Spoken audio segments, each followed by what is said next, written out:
Alrighty guys, we are here in the YouTube studio with the Dye MXR, and today we are installing the 4 different recent updates that Dye has provided to everyone that currently owns a Dye MXR to hopefully make the gun a little bit better, a little bit more reliable. Dye has been listening to their customer base to try and improve this marker. It is one of my favorite feeling markers in the hands, and overall shoots great, super efficient. So with that said, I really hope that you guys enjoy this video. Stay tuned because we will do like a little shooting comparison afterwards to see if there's any difference. Shoot some brittle paint through it, see how it does. As always, you know where to shop, punisherspew.com for your Dye MXR.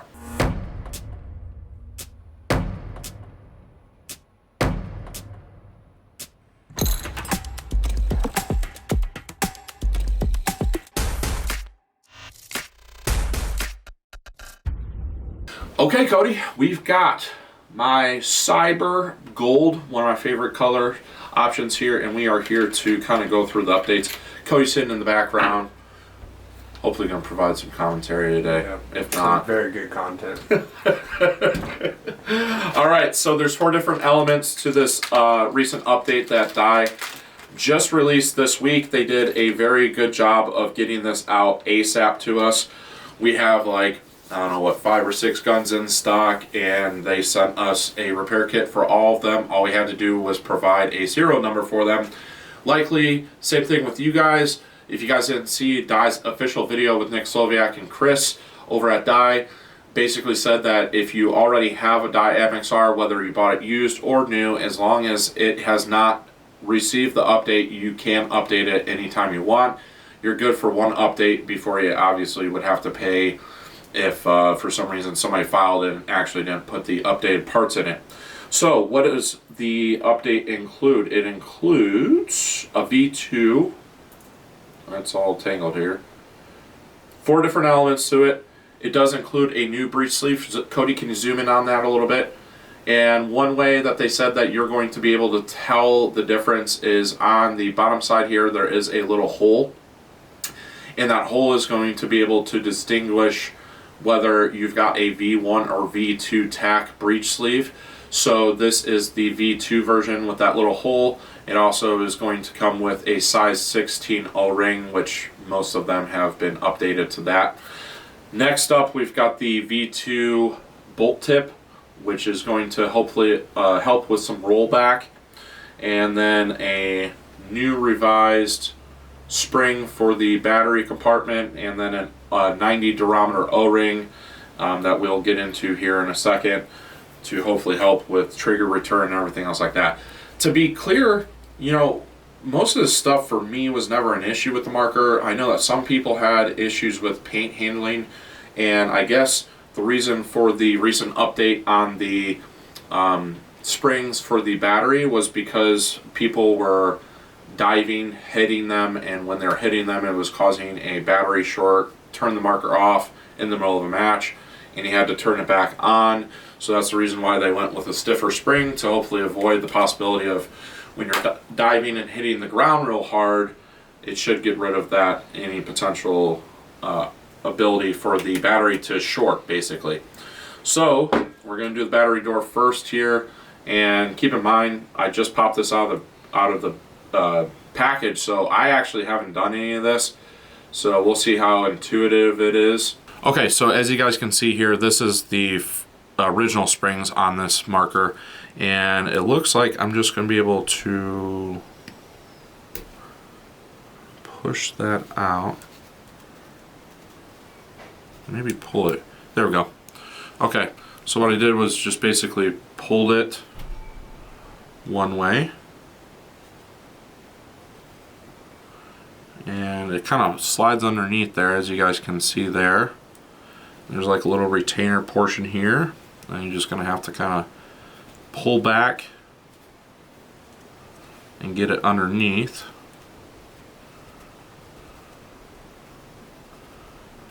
Okay, there we go. Alright, so not difficult at all on that front of things. We're going to pop the compartment back in with our double A's, and we're going to try and turn the marker on to make sure that it's still working, which it is. Perfect. Okay, Easy enough, that's step number one. Okay, so sorry about that. We had a customer come in the store. All right, so we've got the new battery spring installed. Next up, I am going to go from most difficult to easiest. And next thing that you're going to have to do is remove the trigger frame off your Dye MXR to get to the 90 durometer O-ring that is designed to hopefully help with trigger return and cause any bending, I guess, that was happening with the upper board on the marker. Once again, I was not familiar with this problem, but Dye's doing a good job of trying to get everything all in one shot here. So basically what they did was just create a 90 durometer O-ring, a little harder O-ring to cause any connection issues potentially cease to exist, basically. Okay, next up we've got the upper board of your Dye MXR, and without having to take the entire thing apart, which I do not recommend, there's a little O-ring underneath here that you really should probably be taking your upper board off for. So the guys over at Dye, please forgive me for teaching people to not take this off.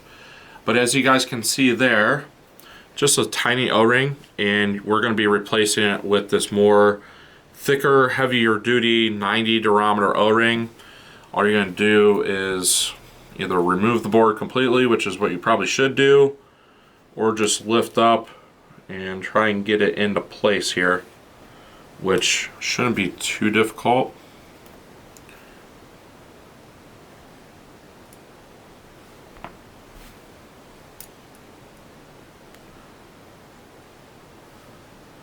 Alright, Cody, so I don't know if you can zoom in there to kind of see what I did, but there's an O-ring and a spot for the O-ring, and we're just going to pop it in place there and hopefully get it to sit properly.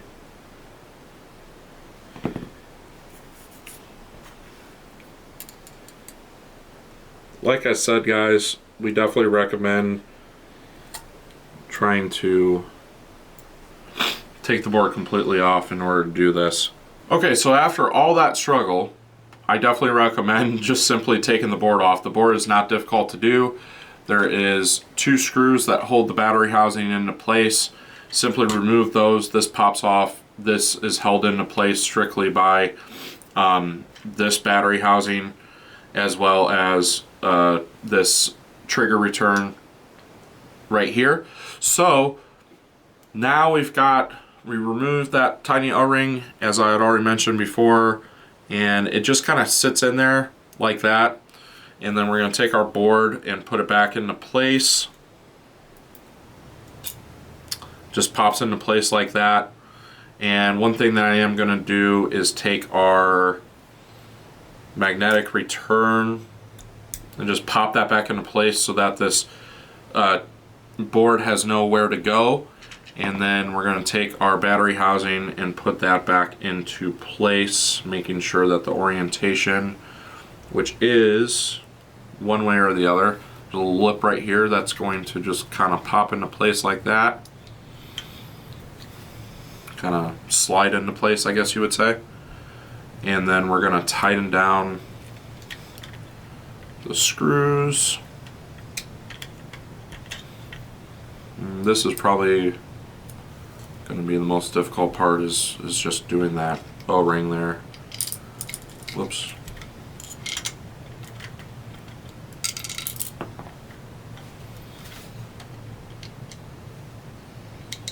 Probably could be done already if I just taken the board off in the first place, like I should have done. But anybody that watches this that hasn't done it can obviously make their decision whether or not they want to shortcut it.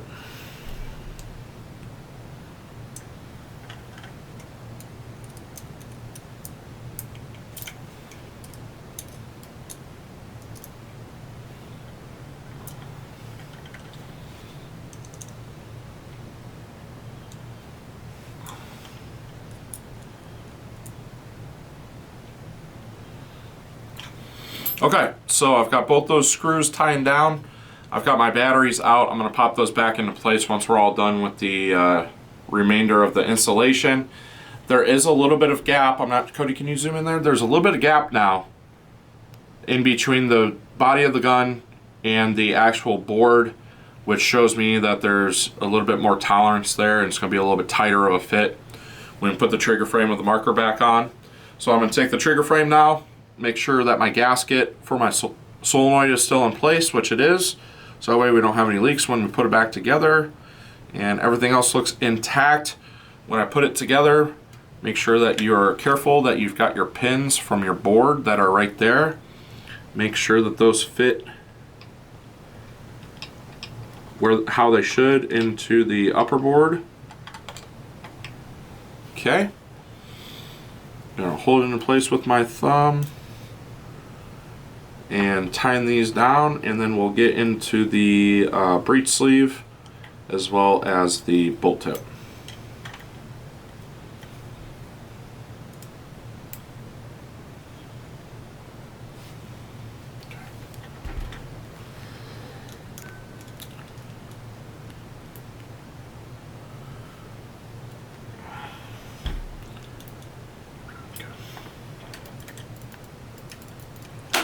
Okay, now we got the trigger frame and the marker back together. The trigger does feel a little bit nicer, a little bit snappier. Doesn't feel much different, but I'd say there's maybe a little bit more of a smoothness to it with that O-ring in place. Now we're going to pull out our breech sleeve, V1 breech sleeve. Like I had said before, if you look at the V1 compared to the V2, which is on my right here, has a slight mill of a hole right there. That's going to be your V2 breech sleeve, and basically just it's milled out a little bit differently, so hopefully there's no rough edges that are causing your paint to break. And then so that's going to be, you know, probably the easiest thing to do is just pop in this version 2 breech sleeve. I say that, but I'm going to throw a little bit of lube on that before I do that. I'm going to set my marker aside. I'm going to take my bolt system, and the last part of these 4 things is putting the different bolt tip on it. We've got our stock bolt here. Take my O-ring pick, which is right here. I'm going to get underneath it, lift that out of place right there, and as you guys can see, we've got our V2 bolt system with the slight marks into it, and this is the V1 bolt tip, as you guys can see there. Those indentations are supposed to help with rollback, which should help with paint handling. Between that and the breech sleeve, that just pops on, very, very simple there. And we don't have any lube, but that's okay. I mean, I think we should be okay there. Slide all of this back together.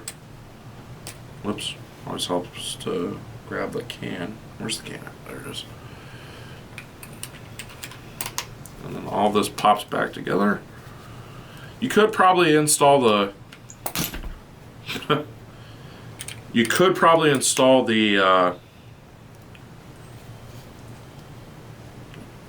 struggling.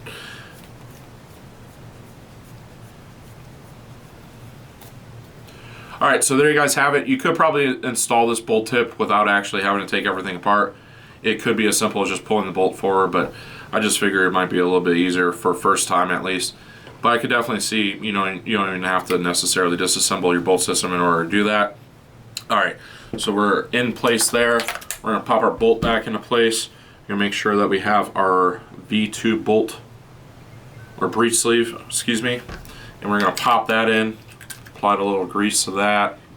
Gotta make sure our orientation's correct when it comes to, man, this is definitely a tight fit. There we go. That is definitely tight fit, guys, when it comes to getting that new breech sleeve in place. But it's in there now, and that's it. Alright guys, so there you have it. Those are the most recent updates from Dye for the new MXR. Once again, we're talking the breech sleeve, the 90 durometer O-ring for your board, your upper board, your V2 bolt face tip, I guess you would say bolt tip, and then lastly your new battery housing spring there to hopefully help with any potential of turning off. Thank you to Dye for providing these updates free of charge for any Dye MXR owner. We're gonna go out, we're gonna shoot this thing, see what it's all about, and we'll see you guys in the next video. All right, so we are outside. We've got some GI 5-star. It's still chilly here in Ohio, even though I'm wearing a shirt. It's actually like probably 35, 40 degrees. I'm wearing a hoodie because I'm smart. Yeah, so we got bore-sized GI 5-star. We're just gonna rip a hopper through it.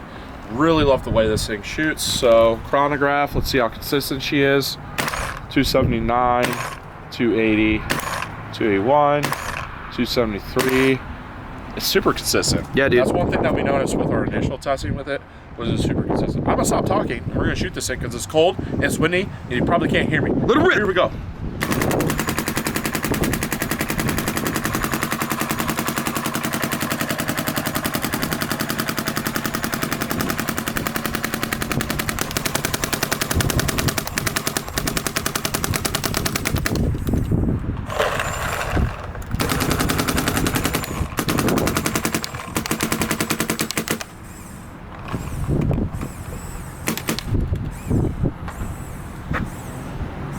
Shot good.